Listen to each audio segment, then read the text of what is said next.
Vaksin yang datang pada tahap 1 ini adalah vaksin Sinovac. Dan sebagaimana kita ketahui, MUI melalui surat nomor 2, keputusan MUI, Komisi Fatwa MUI nomor 2 tahun 2021, sudah menyatakan bahwa vaksin ini suci dan halal. Kemudian BPOM sendiri sebagai lembaga yang berhak menilai suatu obat atau vaksin sebelum beredar juga sudah mengeluarkan surat emergency use authorization, pemakaian dalam keadaan darurat bagi vaksin Sinovac ini terhitung tanggal 11 Januari yang lalu. Artinya secara kelembagaan, dan tentunya lembaga ini mengeluarkan surat setelah menjalani pemeriksaan yang sesuai dengan aturan-aturan yang ada, secara kelembagaan dinyatakan bahwa vaksin Sinovac adalah aman dan halal.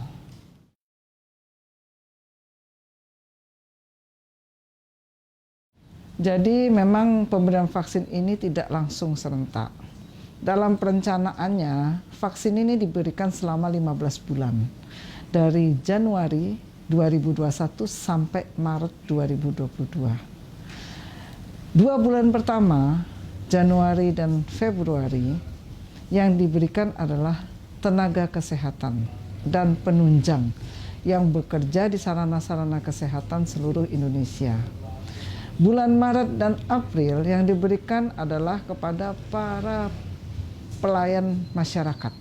Jadi mereka-mereka yang memberikan pelayanan publik dan punya resiko tertular seperti TNI, Polri, Perhubungan, guru, dan sebagainya.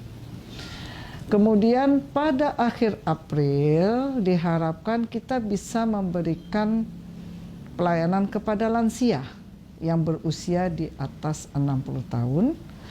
Pada bulan Mei kita mulai memberikan pelayanan kepada masyarakat umum, dimulai dari mereka-mereka yang rentan, ya, sampai kemudian terpenuhi seluruh masyarakat yang ada di suatu daerah atau di seluruh Indonesia. Di NTB, kalau kita mengacu pada usia 18 sampai 59 tahun, sasaran vaksinasinya adalah 3.057.000 orang. Tetapi kalau kita memasukkan lansia, itu sudah mendekati 3.500.000 orang. 3.500.000 orang yang akan divaksin. Jadi itulah sasaran vaksinasi di Nusa Tenggara Barat.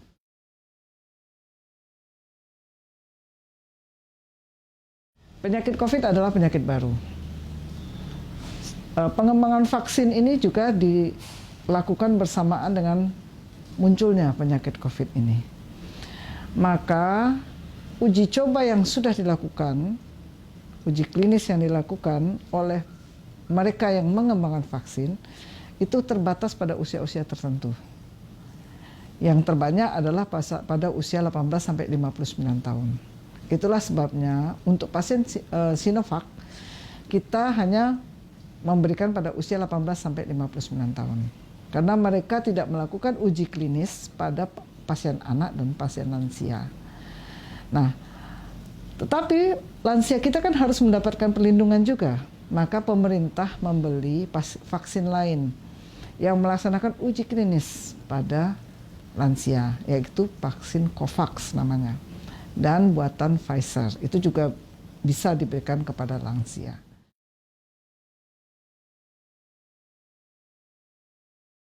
Pemerintah sendiri untuk memenuhi kebutuhan vaksinasi untuk seluruh masyarakat, lapisan masyarakat di Indonesia, mengizinkan masuk 5 merek vaksin. Pertama Sinovac, kedua COVAX, ketiga Moderna, keempat AstraZeneca, dan kelima Pfizer.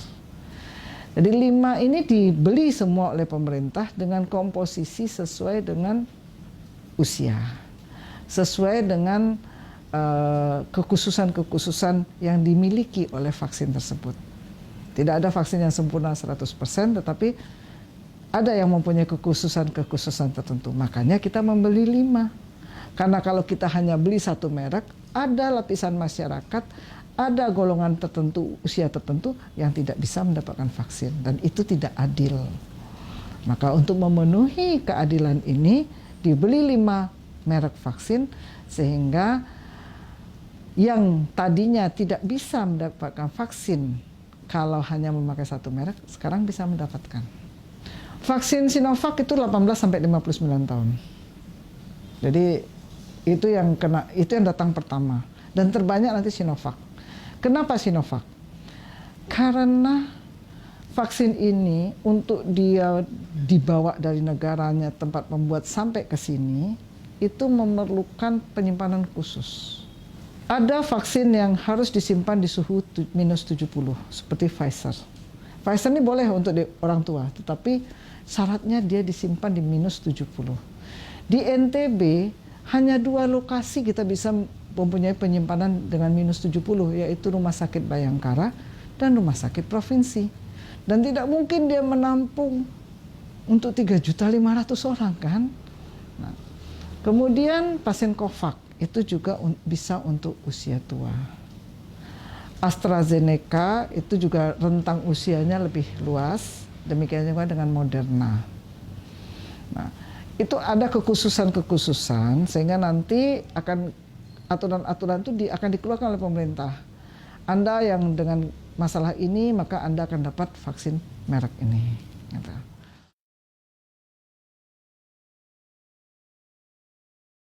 Karena Sinovac ini bisa disimpan di suhu 2-8 derajat.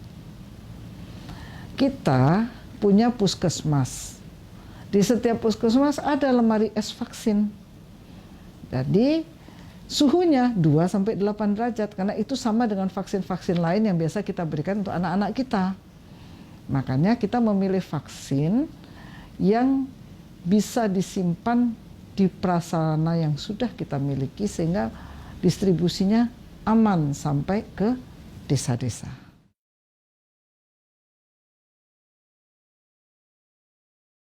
Jadi kalau kita data secara manual, itu ada hampir 30.000 tenaga kesehatan dan penunjang. Jadi orang-orang seperti sopir itu kan bukan tenaga kesehatan, tapi dia kan bekerja di rumah sakit, di puskesmas, dan punya risiko. Tenaga kesehatan dan penunjang di seluruh sarana kesehatan yang ada di NTB itu 30.000-an.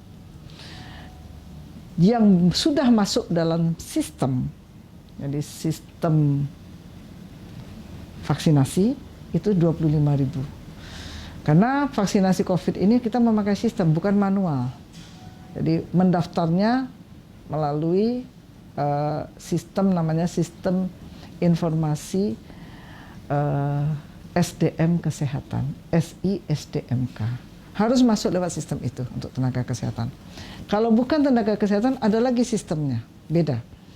Nah, dari 30.000 tenaga kesehatan, terakhir pada awal Januari kemarin 25.000 sudah masuk. Tetapi kita sedang mendorong teman-teman, ayo masukkan namanya ke sistem yang ada. Ini masalah waktu dan masalah pengetahuan soal kemampuan digital ini kan, itu yang jadi masalah. Vaksin yang sudah ada dan sudah datang 28.760. Sesuai dengan skenario dari pusat, skenario terakhir. Untuk Januari ini kita fokus pada 2 kabupaten kota, yaitu Kota Mataram dan Kabupaten Lombok Barat. Ini tadi kami mengirimkan 11.080 vaksin. 7.000 untuk Kota Mataram, 4.080 untuk Lombok Barat. Jadi kami sudah langsung kirimkan vaksin untuk 2 kali penyuntikan. Karena vaksin COVID ini disuntik 2 kali. Sekarang misalnya besok tanggal 14 disuntik, nanti tanggal 28 disuntik yang kedua. Jadi dengan jarak 14 hari 2 kali suntikan. Kabupaten yang lain direncanakan untuk nakes bulan Februari. Tanggal 2 Februari dijadwalkan akan datang kekurangan vaksin untuk tenaga kesehatan yang lain di 8 kabupaten kota. Jadi kita sudah tadi 10.000, hampir 10.000 kan, 7.000 tambah 9.040 tenaga kesehatan untuk 2 kabupaten. Jadi masih ada sisa 21.000 lagi yang belum. Nah, inilah yang akan kita layani di bulan Februari.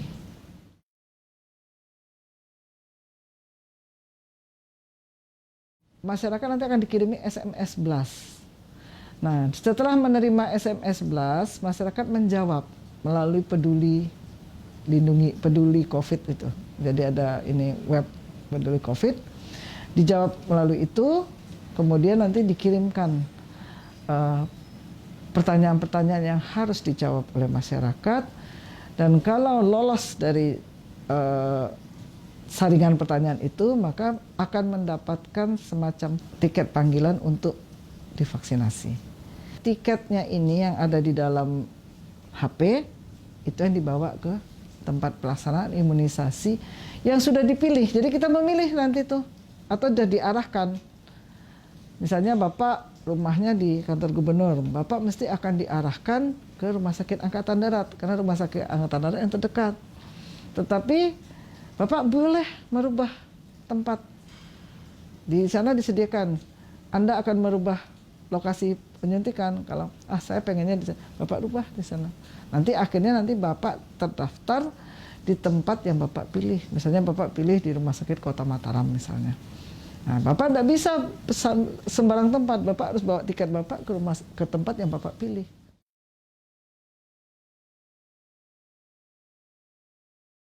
Untuk mereka nanti akan diberlakukan secara manual. Tetapi artinya sebagian besar orang yang punya gadget diharapkan melalui ini.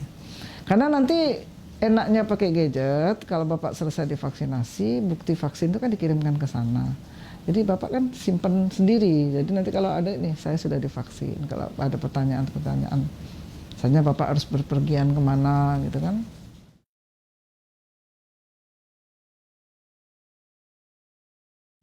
Ya, Bapak Ibu sekalian, dalam hidup kita harus berikhtiar untuk mencapai sesuatu.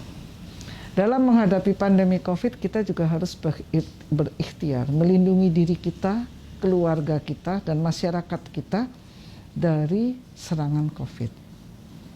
Banyak ikhtiar yang harus dilakukan untuk menghindari serangan COVID. Dimulai dari 3M, memakai masker, mencuci tangan, dan menjaga jarak. 3T, melakukan tracing, melakukan testing, jadi orang-orang yang kita curigai kita temukan, kemudian kita lakukan tes di laboratorium, dan melaksanakan treatment, mengobati orang-orang yang terkena penyakit. Ketiga, dengan melaksanakan vaksinasi. Jadi 3 ikhtiar utama inilah yang kita pakai untuk memutus mata rantai penularan COVID-19 di NTB pada khususnya dan di Indonesia pada umumnya. Kita bicara, ayo kita melawan COVID. Itu tidak boleh hanya sekedar retorika, tapi kita buktikan juga dengan upaya yang bisa kita laksanakan dalam memerangi COVID di bumi Gora tercinta.